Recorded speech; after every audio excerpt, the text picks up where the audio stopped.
있는 그런 내용들을 살펴봤습니다. 그리고 이어서 오늘부터는 이제 서신서에 있는 말씀을 생각하려고 합니다. 그래서 그 중에서 많은 서신이 있지만 갈라디아서의 말씀을 좀 생각해보고 또 뭐 에베소서의 말씀도 생각하고 이렇게 해서 또 연대기적으로, 그러니까 시간 순서대로 좀 이렇게 살펴보려고 하는데, 오늘의 말씀은 우리가 사도행전 15장에서 그것을 배경으로 하는 그런 말씀이 되는 것입니다. 그래서 여러분이 사도행전 15장 강의를 할 때 여러분이 잘 들었으면 알겠습니다만, 다 이제 세월이 한참 가서 그걸 다 기억을 못 할 거예요. 그렇지만 여러분이 오늘부터 이제 생각하는 말씀을 통해서 여러분이 정말 복음이 중요하구나 라는 사실을 여러분이 잘 깨달을 수 있는 그런 복된 시간이 되어줄 수 있기를 바랍니다. 이 갈라디아서를 가리켜서 이 루터가 굉장히 좋아하던 그런 말씀이었다. 그 마틴 루터라고 하는 사람은 우리가 잘 아는 것처럼 종교개혁자로서 아주 성경 여러 곳을 다 좋아했겠지만은 그 중에서도 갈라디아서를 굉장히 좋아했고 또 야고보서를 상당히 좋아했다고 말씀하는데, 그 중에서 제일 좋아한 것이 갈라디아서였다고 합니다. 그래서 갈라디아서는 나의 서신이다 이렇게 말했고, 또 나는 갈라디아서와 결혼하였다라고 표현할 정도였어요. 그러니까 루터는 갈라디아서를 상당히 아주 애독했다고 할 수가 있겠습니다. 그럼 왜 그랬는가? 바로 갈라디아서의 그 복음의 원형, 그러니까 예수 그리스도를 믿음으로 말미암아서 구원을 받는 것이지 율법의 행위로 우리가 구원받는 것이 아니다라는 것을 말씀하고 있기 때문에, 예수 그리스도를 믿어서 구원받는 이런 복음의 진리를 주장하기 위해서는 이 갈라디아서의 말씀을 상당히 루터가 많이 좋아하고 따라했다고 할 수 있어요. 예수를 믿어서 구원한다. 예수를 믿어서 의롭게 된다. 이신득의, 이신득구 이렇게 말하죠. 이신득구라고 하는 것은 바로 믿음으로 말미암아 구원한다. 이신칭의, 믿음으로 말미암아 의롭다함을 칭한다. 이런 말씀이라 할 수가 있겠습니다. 우리가 흔히 요즘은 SNS를 많이 사용하는 시대라고 합니다. 그래서 SNS에 보면은 예를 들어서 페이스톡 그러면 사진 같은 것을 볼 때 참 나는 잘 살고 있다 이런 걸 주장해서 그런지 음식점에 가서 이렇게 사진도 찍고 그래서 그걸 잘 올려요. 그리고 이제 여러 가지 인스타그램이라든가 또는 카톡이라든가 이런 것들을 사용하면서 사람들이 다 자기의 좋은 것을 올리지 나쁜 거, 자기의 어떤 좋지 않은 것은 잘 올리지 않아요. 그래서 현대인들을 가리켜서 두 얼굴의 사람들이라 그렇게 얘기하고 비판을 합니다. 그러니까 분명히 남들에게 보여줄 때는 좋은 것만 보여주고 나는 괜찮은 사람이다. 나는 잘 먹고 잘 살고 있다. 이런 걸 자꾸 보여주지만 사실은 그렇지도 않은 모습도 있다는 거죠. 성경에 보면은 이렇게 좀 어떻게 보면 성경의 어떤 양면성 두 얼굴이 있는데 바로 이 좋지 않은 것에 대해서 지적하는 것이 조금 나와요. 그런데 그 중에 한 가지가 바로 갈라디아서라고 할 수가 있어요. 그래서 베드로가 잘못한 것은 이런 것은 잘못했다라고 지적하는 거죠. 그러니까 이 바울 사도의 지적이라고 하는 것은 어떻게 보면 두 얼굴이 아니고 바울 사도가 갖고 있던 올바른 생각을 그대로 펼친 것이다 라고 말할 수가 있어요. 그래서 우리들은 대부분 자기를 기쁘게 하거나 또는 다른 사람을 기쁘게 하려고 적당하게 포장을 잘하고 위장을 잘하고 나는 괜찮은 사람이다 이렇게 얘기를 하려고 하지만, 하나님께서 딱 보실 때는 정확하게 보이는 거예요. 하나님께서 보실 때는 우리가 정말 어떻게 보면 이중적인 그런 삶을 살아가고 있는 그런 경우도 있겠죠. 혹시라도 여러분 중에 술이나 담배 이런 거 그것을 성경에서 말하고 있지 않기 때문에 아데포라고 하는데 그런 문제를 가지고서 술, 담배 안 하는 사람이 진짜 경건한 사람이다. 그 사람이 일꾼이 될 만한 사람이다. 그렇게 생각하는 사람도 있을 수 있어요. 또 한국교회에서는 전통적으로 볼 때 이제 술, 담배를 안 하는 것이 좋다라고 생각하지만 여러분이 혹시라도 그 옛날에 스폴전 목사라고 훌륭한 목사님이 있었는데 그분은 진짜 담배를 늘 입에 물고 살았어요. 그 홀초였다는 거예요. 또 우리 하비칸이라고 한국에 오신 선교사님 계셨는데 총신대 교수를 하는데 쉬는 시간에 담배를 막 피는 거예요. 그래서 이제 우리 옛날에 박윤선 목사님께서 불러가지고 그 미국에서는 담배를 펴도 되는지 모르지만 한국에서는 담배 피면 안 됩니다. 그렇게 얘기하자마자 그 하비칸 가나베 선교사님이 담배를 딱 안 피고 한국에 계시는 동안은 전혀 담배를 안 피고 있다가 다시 미국에 가가지고 그때부터 또 다시 담배를 피는 생활로 들어갔다고 그래요. 제가 미국에 가서 공부를 조금 했는데요. 리폼드 신학교는 굉장히 보수적인 학교잖아요. 아주 보수 중에 극보수라고 할 수 있는데 거기 교수님들 중에도 담배 피우는 사람도 있는 거예요. 강의 시간에는 물론 담배를 안 피워요. 근데 이제 쉬는 시간에 어떤 사람은 담배를 피는 거예요. 근데 그걸 보고서 우리 학생들이 굉장히 많이 실망을 하고 한국 학생들이 아니 어떻게 신학교 교수가 말이야 담배 피냐고 말이야 말도 안 된다 하면서 이제 막 실망도 했는데 이제 그런 그 담배 피는 것은 문화라고 할 수 있는데 한국에서는 담배를 안 피는 것이 성경적인 문화다. 아니요 한국의 문화죠. 한국 기독교의 문화예요. 그러니까 담배를 끊고 안 피다가도 또 다른 데 가서는 또 담배를 필 수가 있죠. 담배 피는 문화에 가서는 담배 핀다고 해서 큰 죄가 되거나 뭐 지옥에 가거나 그러지 않아요. 그러니까 여러분이 이제 나중에 천국 가서 다 만나게 되겠지만은 그 천국에도 담배 피던 사람도 많이 와 있어요. 스폴존 같은 사람 여러분 만나게 될 거예요. 그러니까 자꾸 담배 안 끊는다고 구박하지 말고 남편이 뭐 담배 안 끊는다고 뭐 이렇게 핍박하지 말고요. 그냥 담배 피다가 담배가 어느 날부터는 담배보다 더 중요한 것이 있다는 것을 알게 되고 자연스럽게 끊어지도록 그렇게 기도하는 게 낫다. 어떻게 보니까 지난번에 우리 김영건 선생님 얘기한 것하고 약간 상충되는데 하여튼 우리는 담배를 안 피지만은 담배 피는 사람을 정죄할 필요는 없는 거예요. 그냥 그분들이 언젠가 담배 빨리 끊고 담배보다 더 중요한 바로 복음이 있다. 예수 그리스도의 십자가의 구원과 부활이 있다는 사실을 알게 해달라고 진정한 신앙을 갖게 해달라고 또 그런 신앙을 가졌기 때문에 건덕상 이웃에게 덕을 세우면서 자연스럽게 담배도 끊어지게 해달라고 우리가 기도하는 것이 필요하지 정죄하거나 비난하지 말라 그런 거죠. 성숙한 신자라면 남들의 어떤 잘못을 볼 때 혹시 나에게 그런 잘못이 있는 건 아닌가 생각해보고 성경은 뭐라고 말씀하는가 이걸 생각해 봐야 돼요. 그래야지 무조건 그냥 나의 기준을 가지고 비난하거나 정죄하는 그것은 성숙한 태도는 아니라고 할 수 있어요. 여러분 모두가 다 성숙한 신앙인이 다 되시길 바랍니다. 어떻게 하는 것이 하나님을 기쁘게 하는 것일까? 과연 담배를 펴가지고 내 육체를 갖다가 이런 성령의 전이라고 성령이 거하시는 전인데 이것을 과연 이렇게 뭐 화로로 만들어야 될까? 꿀떡을 만들어야 될까? 그게 주님이 기뻐하는 걸까?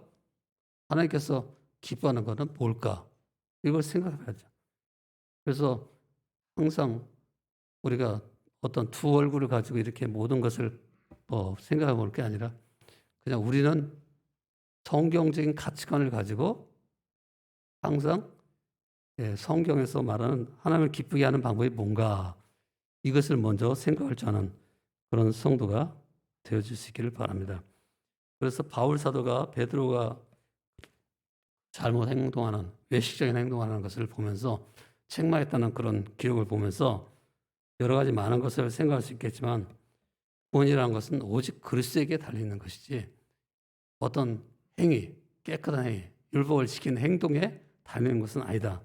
예수님의 십자가의 죽으심과 부활을 근거로 해서 우리가 구원을 받는 것이지, 내가 뭐 거룩하게 소위 말해서 뭐 율법을 따라서 할례도 받고 율법대로 우리가 말이죠, 토요일 안식일도 다 지켜야 되고, 또 우리가 뭐 담배도 안 피워야 되고 술도 안 마셔야 되고, 이런 거 가지고 구원받는 것하고 상관이 있다, 이렇게 생각하는 것은 아주 그 유치원 아이들이 생각하는 거예요. 그러니까 성숙한 사람들은 어떻게 하면 하나님을 기쁘게 할까?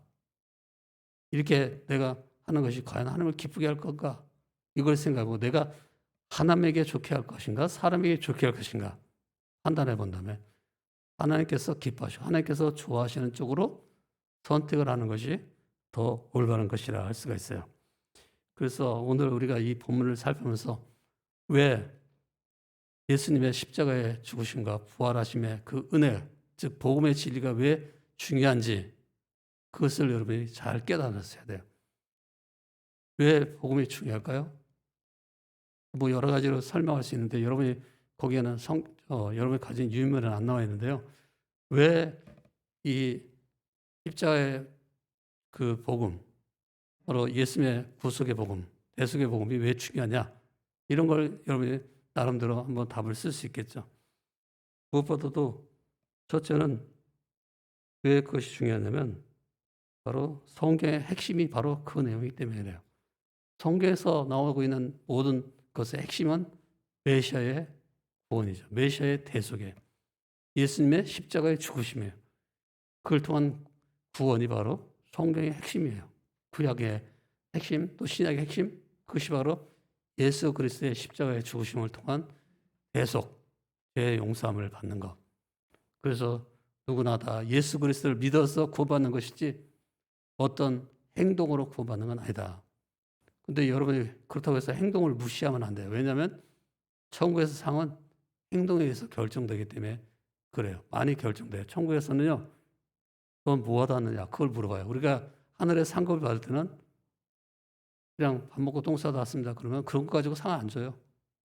그래도 교회 와서 내가 막 청소하느라고 땀 흘렸습니다. 그래. 그럼 거기에 대해서 상을 준다. 이렇게 하는 거예요. 그러니까 행위가 우리의 구원을 결정하는 건 아니지만 상급을 결정하는 데 굉장히 중요하기 때문에 행동도 바로 해야 되는 거예요. 또 왜 그 복음이 왜 중요한가? 복음 진리가 왜 중요한가? 바로 영생을 그것이 보장한다면 천국에서 영원한 삶, 행복한 삶, 기쁨의 삶을 살아가는 것은 우리가 예수 그리스도의 구원을, 예수 그리스도의 십자가의 죽으심을 믿는 그 믿음, 예수 그리스도를 나의 구주와 주님으로 믿는 그 믿음이 중요해요. 그래야 천국에 가는 거죠. 만약에 예수 그리스도를 부정하고 예수 그리스도를 믿지 않으면 천국에 갈 수가 없어요. 그러면 혹시 여러분이 이렇게 생각해서 카톨릭 신자는 구원받나요? 여러분 믿을 수 아니고 질문할 수 있을 거 아니에요. 카톨릭 신자들이 구원받을까요? 이단 믿는 사람들이 구원받을까요?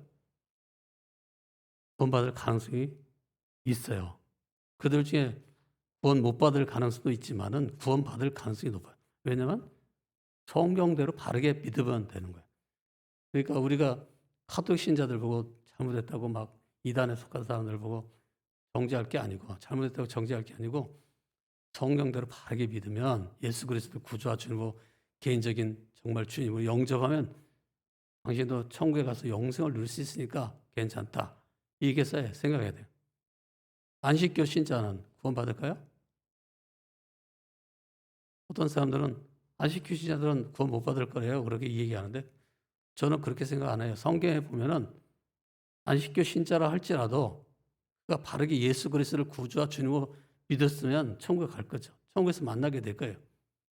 그래서 제가 이제 그 이단 속한 사람들이 막 SNS 같은 거, 카톡 같은 걸 통해서 선교하잖아요. 안식교 신자들도 신천지 신자처럼요, 목사한테 많이 접근해가지고 자기들 얘기 막 해요. 근데 제가 그래, 아유, 없이 시간 낭비하지 말고 예수 그리스도를 구주와 주님으로 영접해서 천국에서 꼭 만나자고 그렇게 이제 제가 답글을 써줘요. 그러면 그 안식교 신자나 뭐 신천지 예? 장로 권사 옛날에 이제 우리 한국교회에서 장로 권사했던 사람 중에 신천지로 간 그런 사람들도 이만희 교주 믿는 사람들도 그럼 맞다고 그러면서 이제 많이 이렇게 좀 긍정한다 할까요? 이렇게 돼요. 그러니까 이단이라고 속한다고 해서 무조건 배척할 게 아니고 그들에게도 어떠하든지 예수 그리스도의 십자가의 죽으심과 부활을 통한 구원의 복음 이것을 자꾸 알려주라는 거죠. 왜냐하면 그것이 바로 그들의 천국에서 영원한 삶을 살 수 있게 하는 길이 되기 때문에 그렇단 말이에요. 왜 우리가 십자가의 구속의 복음, 대속의 복음, 이 복음 진리가 왜 중요할까요? 그 세 번째 이유는 바로 하늘의 상급을 결정하기 때문입니다. 내가 그 복음 진리를 제대로 깨달으면 이 땅을 살아가는 동안 열심히 아까 행동한다고 그랬죠. 열심히 바르게 살아요. 그래가지고 감사하는 마음, 감격하는 마음 가지고 바르게 살고 헌신하며 살고 그래서 천국에서 상을 많이 받게 되는 거예요. 여러분 제가 그런 말을 요즘 제가 종종 하는데요. 천국의 경험을 1초만 하면요. 절대 세상 중심으로 안 살아요. 천국 중심의 삶을 살죠. 천국 중심의 삶을 산다는 건 뭐냐면 천국에서 상을 받을 수 있도록 이 세상의 삶을 잘 산다는 거예요. 그래서 진정한 복음을 깨달은 자로서 예수 그리스도를 믿는 자로서 변화된 삶을 살아가는 거예요. 아까 일부 예배 때 우리 김 목사님이 얘기를 간증하는 걸 들어보니까 옛날에는요 교회 승합차를 타고 가면은 경찰들이 와가지고 음주 측정을 안 했대요. 근데 요즘은 음주 측정을 많이 한다는 거예요. 그래가지고 누구든지 가가지고 교회 승합차든 뭐든 간에 하여튼 운전자 무조건 음주 측정을 한대. 뭐 코로나 때문에 요즘은 이제 또 그 가까이 되지 않고 그냥 다 알 수 있는 멀리서도 다 이 사람이 혈중 알코올 농도가 몇 퍼센트인가 이런 걸 알 수 있는 만큼 기술이 발전돼 가지고 이제는 옛날처럼 이렇게 후 불어가지고 하는 그런 방식 안 하고 멀리서 멀찌감치 그냥 우리가 온도를 바깥 저렇게 멀리서 재는 것처럼 음주 측정도 그런 식으로 한다는 거예요. 그래서 요즘은 다 걸리겠지만 어쨌든 옛날에는 안 그랬다는 거죠. 근데 요즘은 왜 그 승합차, 교회 승합차에도 음주 측정을 하느냐?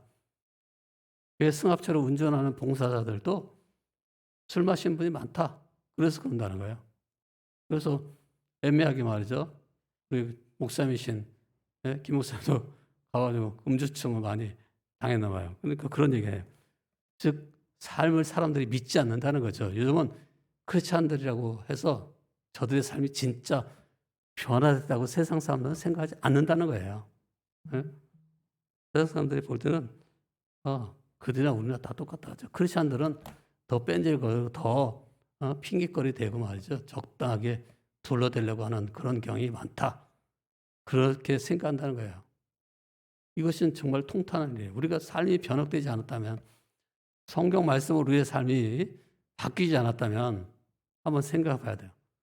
성경 말씀은 분명히 우리에게 거룩하게 살라, 감사하며 살라, 뭐 의로운 자가 되었으니 이제는 다르게 살아라. 세상 것을 바라보지 말고 저 하늘의 것을 추구해라. 뭐 이렇게 말하고 있는데 자꾸 우리는 세상 것을 바라보고 땅 것을 바라보면서 자꾸 살아간단 말이에요.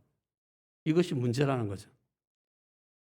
그래서 왜 우리가 은혜가 중요한지, 대속의 복음이 왜 중요한지, 복음 진리가 왜 중요한지 이런 이유를 여러분이 나름대로 한 서너 가지 생각해 볼 수 있는데 제가 제시한 바는 세 가지 정도 제시했어요.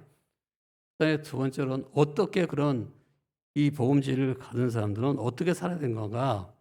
이제 오늘 그 여러분이 나눠주신 가지고 있는 자료에는 이 방면을 세 가지로 얘기했어요. 어떻게 살아야 되는가? 복음 진리를 깨닫다면 첫째는 복음에 합당하게 행하라. 복음에 합당하게 살라는 거죠. 삶이 바뀌어야 된다는 거죠. 여러분이 갈라디아 지방이라는 것은 그냥 어느 한 무슨 인천시처럼 한 도시를 말하는 게 아니라 경기도 지방 이런 것처럼 갈라디아 지방 이렇게 말할 수 있어요. 그 갈라디아 지방 중에는 안디옥이라는 도시도 있었어요. 그래가지고 이제 안디옥에서 최초의 파송 선교사가 나왔잖아요. 근데 거기서 이제 그 교회에 온 어떤 유대인 크리스천들, 예루살렘에서 내려온 할례주의자, 아마 할례 받은 사람이라고 표현된 거 보니까 유대인 크리스천들이 와가지고 이방인들도 할례를 받아야 된다, 율법을 지켜야 된다, 그래야 구원받는 것이지 구원 못 받는 거 아니냐, 막 이렇게 따지니까 바울과 그들 사이에서 이제 많은 이런 어떤 분쟁이랄까 언쟁이 벌어진 거죠. 아니다, 예수 그리스도를 믿어서 구원받는 거지 우리가 율법을 지키는 그런 할례를 받는 그런 행위로 구원받는 것이 아니다. 그런 의견 충돌이 있었는데 그때 이제 베드로 사도가 와가지고 이방인 크리스천들하고 교제하면서 식사를 하는데 그 유대 크리스천들이 오니까 쓱 일어나서 자리에서 떠났다는 거죠. 그러니까 이 베드로의 행동은 잘못된 행동이다 하면서 바울 사도가 이제 지적을 했다는 거예요. 그것이 외식적인 행동이다. 그것 때문에 바나바까지 미혹되지 않았냐 하면서 이 갈라디아서가 이제 쓰여지게 된 배경이 됐다고 할 수가 있어요. 어쨌든요, 초대교회 크리스천들은 어떻게 살았을까? 그들의 삶의 원리는 무엇이었을까? 우리가 생각해 보는데 바로 율법을 지키면서 행위로 구원을 얻으려고 했을까? 아니면 예수를 믿어서 구원받는 이 복음 진리대로 살려고 했을까? 복음에 합당한 생활이라는 것은 무엇일까를 생각하면서 살았겠죠. 그래서요, 어떻게 하면 이제 그 교회에서는 그 이방인 크리스천과 유대인 크리스천을 어떻게 하면 그 융합시킬 것인가, 화목하게 지내게 만들 것인가 이렇게 생각하다가 베드로를 보내가지고 이렇게 했는데 베드로가 이제 위선을 부추겼다는 것을 알 수가 있어요. 하여튼 야곱에서 온 어떤 사람들 앞에서 베드로 사도가 태도를 돌변해가지고 이방인 크리스천들 떠나가지고 이제 갔다 그런 것이 있었는데 바로 그것은 하나의 위선적인 외식적인 행동이었다는 거죠. 그것을 바울 사도가 지적했다라고 하는 거죠. 우리가 그런 베드로의 그런 잘못된 처신에 대해서 바울 사도가 분노하는 것을 우리가 성경에서 다 찾아볼 수가 있는데요. 여러분이 다 읽어보시면 알 수가 있을 거예요. 바울은 이제 베드로가 지은 죄가 바로 여러 사람들 앞에서 지은 거니까 여러 사람들 앞에서 책망을 하고 또 공공성에 대해서 그러니까 공공적으로 지은 공공연히 지은 죄니까 그것을 책망해서 바르게 교정하려고 했다는 것이죠. 그래서 그는 물론 예의를 갖춰가지고 말했겠죠. 네?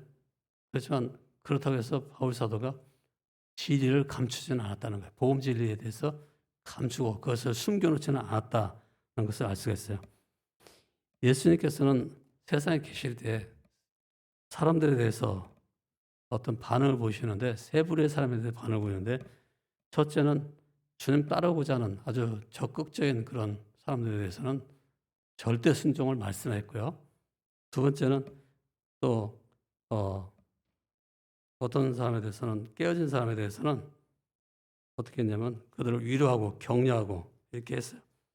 근데 이제 세 번째 바로 위선을 떠는 바리새인이나 사두개인 이런 사람들에 대해서는 예수님께서 책망을 하시면서 가르쳤다는 거예요.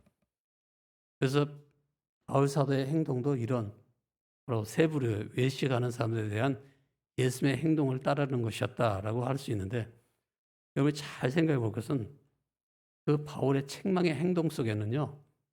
베드로를 책망했다고 했는데 사실은 회개하고 돌이켜서 바르게 가기를 원하는 사랑의 마음을 가지고 있었다는 것을 알 수가 있어요.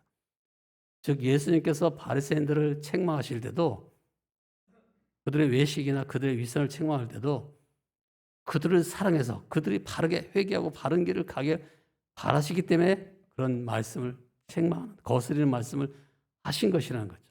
마찬가지로 바울도 베드로를 책망한 것은 사랑의 마음 때문에 그렇게 한 거죠.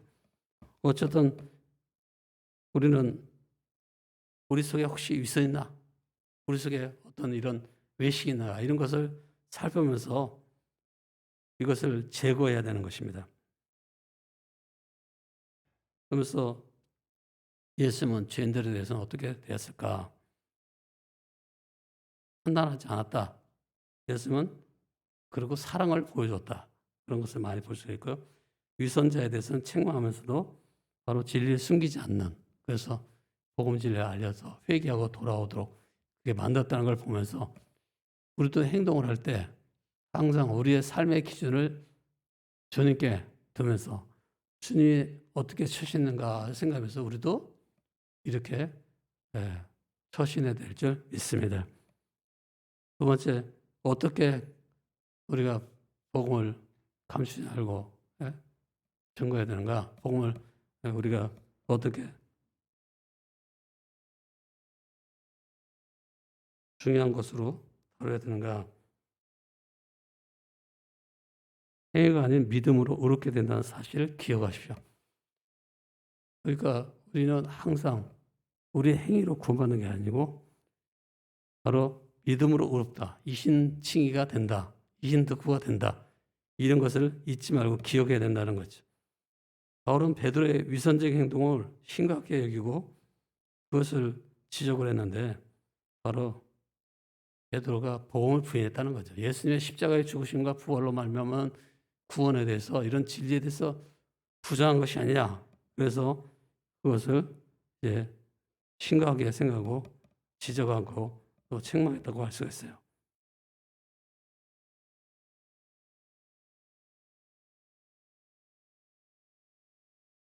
그래서 우리는 갈등을 회피하지 말고 이신칭의 이신득구의 그 복음 진리를 바르게 외치는 것이 필요하다는 것입니다. 그리고 그리스도 안에서 거룩해진다. 그것을 알려줘야 된다는 것이죠. 세 번째는 그리스도 안에서만 거룩해질 수 있다는 사실을 기억하십시오. 우리가 구원받는 것은요, 예수 그리스도의 십자가의 보혈과 부활의 공로로 구원받는 것이지 율법을 지키는 행위 또는 뭐 할례를 행하거나 안식일을 지키거나 주일을 성수하거나 담배를 안 피거나 뭐 이런 거로 구원받는 게 아니에요.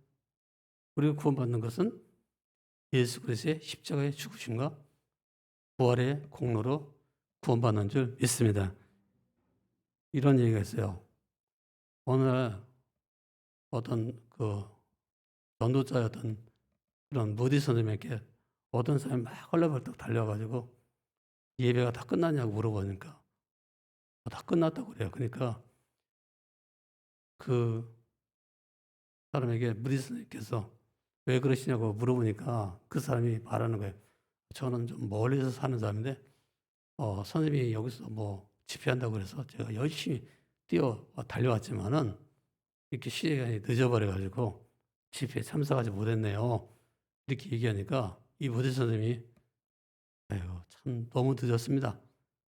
이렇게 대답을 하는 거예요.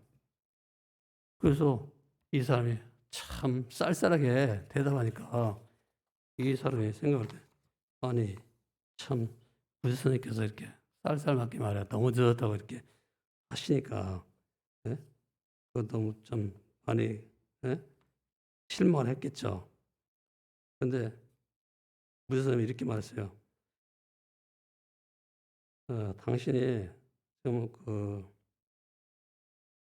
구원을 받으려고 오신 모양인데 이제 하면서 안타깝게 너무 시간 늦었다는 말이 아니고 이미 예수님께서 구원을 이루셨으니까 당신이 스스로 구원을 얻으려고 하는 것은 늦었다는 거예요.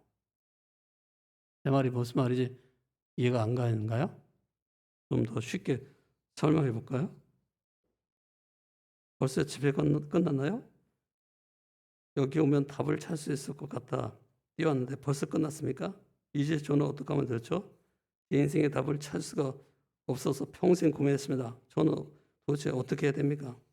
그러자 무디슨이 대답했습니다. 안타깝지만 이미 늦었습니다. 부디의 말을 듣고서 그 사람은 하소연했습니다. 대체 구원을 받으려면 저는 어떻게 해야 됩니까? 언제 있을지 모르는 다음 집회를 기다려야 합니까? 그러자 부디가 대답했습니다. 그런 말이 아닙니다. 이미 예수님께서 모든 일을 다 하셨기 때문에 선생님이 무슨 일을 하기는 너무 늦었다는 말입니다. 하면서 부디가 그 청년에게 예수 그리스도의 복음에 대해서 설명했다는 거예요. 그러니까 우리가 구원받는 것은 우리가 교회당에 참석하는 행위 때문에 구원받는 게 아니고, 우리가 구원받는 것은 뭐 술, 담배를 끊고 거룩하게 경건하게 살기 때문에 우리가 구원받는 게 아니고, 예수 그리스도의 십자가의 죽으심과 부활 때문에 구원받는다. 그걸 강조한 거죠. 오늘 우리 모든 성도님들이 내 노력이 아니라 예수님의 은혜로 구원받고, 하나님의 은혜로 구원받고, 예수의 십자가의 죽으심과 부활로 말미암아서 우리가 구원받는 이 복음의 진리를 확실하게 붙드시길 바랍니다. 네? 이것을 여러분이 그리스도 안에서만 거룩해질 수 있다. 행위로 거룩해지는 게 아니고 그리스도 안에서만 거룩해지는 거예요. 이 신칭이가 된다 이거. 믿음으로 말미암아 된다는 거죠.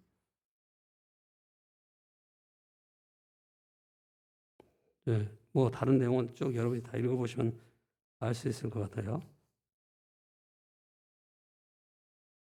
제가 한 가지만 더 얘기하고 싶은데요. 그 12세기 철학자 어떤 분이 자선의 7단계에 대해서 말을 했어요. 선을 베푸는 것에 대해서 7단계가 있다라고 말했어요. 첫째 단계는 가진 것이 아깝지만은 마지못해 주는 그런 삶이 있다. 두 번째 단계는 아까워하지는 않지만 손해를 보지 않고 주는 그런 단계가 있다. 세 번째 단계는 충분히 주지만 상대방이 요구할 때만 주는 그런 단계가 있다. 네 번째 단계는 가난한 사람에게 알아서 찾아가 주는 그런 단계가 있다. 다섯 번째 단계는 주는 사람은 받는 사람이 누구인지 모르지만 받는 사람은 주는 사람이 누구인지 모르는 단계가 있다. 여섯 번째 단계는 주는 사람은 누구에게 주는지 알지만 받는 사람은 누구한테 받는 것인지 모르는 단계다. 일곱 번째는 이것이 중요한데요. 주는 사람이나 받는 사람이나 모두 누구인지 모르는 단계다라고 얘기했어요. 이게 자선의 단계를 말해요. 이거를 잘 여러분이 헌신도 한번 생각해 보세요. 여러분이 헌신할 때 왜 헌신하잖아요? 또는 무슨 공동체 헌신을 많이 하잖아요. 그럴 때 헌신을 모르는 사람도 하나님 아신다. 하나님께서 알아주면 됐지라고 생각해야지. 내가 헌신하는 것을 사람들이 다 알아줘야 된다라고 생각하고 헌신하지 말라는 거예요. 제가 우리 부교육자님 중에 몇 분에게만 제가 깨달은 비밀을 알려줬는데, 그 비밀이 뭐냐면 신발을 벗고 나서 나올 때 말이에요. 다음에 그 신발을 신을 사람을 배려해서 올려놔라. 이해가 되나요? 다음에 신을 사람이 편하게 신으려면 그 신발에 반듯하게 있어야 되잖아요. 돌려 있어야 돼요. 그걸 가르쳐줘요. 그리고 우리 교역자가 지나간 자리는 항상 깨끗해져야 되고 뭔가 달라지고 깨끗해지고 정돈되어 있어야지. 교역자가 지나갔는데도 막 더럽고 말이에요. 화장실이 막혀있고 이러면 안 된다는 거죠. 교역자가 지나갔으면 화장실에 막혔던 것도 다 뚫려지고 이렇게 돼야 된다는 거예요. 그런 것을 이제 몇 사람에게 가르쳐줘요. 누구에게? 헌신하는 몇 사람에게만 가르쳐줘요. 근데 이제 헌신 못하는 사람들은 그걸 모르죠. 그러니까 주인의식을 가지고 헌신한 사람들은요, 그런 진리를 가르쳐 주는데 알게 되는데, 이것을 갖다가 생활 영성이라고 얘기해요. 제가 20년 전인가 어느 집에 갔다가 이렇게 신발을 꺾고 놓고서 나오니까 옆에 있는 그런 목사님이 나보고 강 목사님은 말이죠. 생활 영성을 실천하시는군요. 그렇게 얘기했어요. 그래서 그게 생활 영성이구나라는 걸 알았는데요. 다음 사람을 배려하는 것이죠. 다음에 쓸 사람이 어떻게 써야 되는가, 그걸 배려하는 것이 생활이 돼야 돼요. 즉 삶이 따라야 된다는 얘기예요. 제가 하고자 하는 말의 핵심은 헌신을 하려면요, 항상 하나님이 기뻐하실까? 어떻게 하면 하나님 기뻐하실까? 다음 사람들은 어떻게 하면 좀 편안하게 사용할까? 어떻게 하면 다음 사람들이 좀 불평하지 않고 쓸 수 있을까? 이런 걸 생각해 봐야 돼요. 우리의 삶이 좀 따라가야 돼요. 그래서요, 이 세 번째, 그리스도 안에만 거룩해지다는 사실을 믿으라고 돼 있죠. 기억하라고 돼 있는데, 여러분이 우리가 거룩되는 것은 예수 그리스도의 십자가에 피 흘려 죽으신 공로로 말미암아 구원받았기 때문에 감사하여서, 너무 감사하여서 우리가 헌신하는 것이지, 또 어떤 그로 천국 가려고 그렇게 헌신하는 게 아니에요. 천국에서 상을 많이 차지하려고 하는 게 아니에요, 사실은. 그럼에도 불구하고 천국에서는 상을 많이 주는 거예요. 그러니까 여러분, 연말이 되면요, 여도사마타에 와가지고 제발 저에게 내년도에도 이 교사의 직분을 맡겨주세요. 무슨 셀리드의 직분을 맡겨주세요 하면서 1,000만 원씩 막 뒤로 찔러주면서 제발 좀 해달라고 이렇게 해야 돼. 왜? 천국에서 셀리드 안 한 사람, 교사 안 한 사람이 상 받을까요? 아니요. 복음을 위해서 헌신 안 한 사람은 아무것도 없어요. 그게 공의로요. 그것이 공정한 거예요. 행한 대로 갚아주는 게 공정한 거지. 아무것도 안 한 사람 어떻게 천국에서 똑같이 상을 줘요? 여기 가보세요. 천국 갔을 때 목사는 목사의 상을 받고요.